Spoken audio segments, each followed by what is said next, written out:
So this is a super easy, fun project. All it is sticker paper and holographic overlay. You can do this on any Cricut, Silhouette, Scan and Cut, any plotter. So first you'll set up your print then cut, set up the front and the back of the card. You're going to print this on sticker paper. I print mine on a gloss sticker paper. You're going to cut holographic overlay so it'll fit over the design but not cover the registration marks.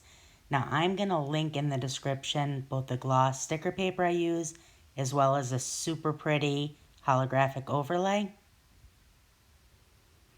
Next thing you'll do is you'll lay the holographic overlay over the design but not over the registration marks. When I do this, I peel off half of the backing and then ease it on there so I don't get any bubbles.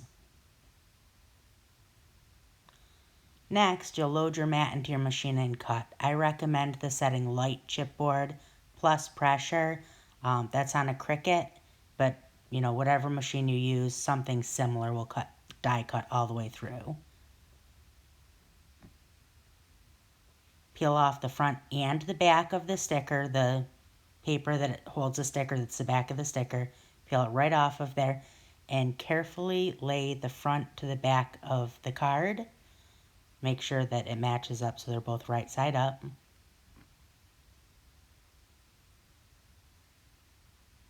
And that's it. That's all there is to it. It's that easy.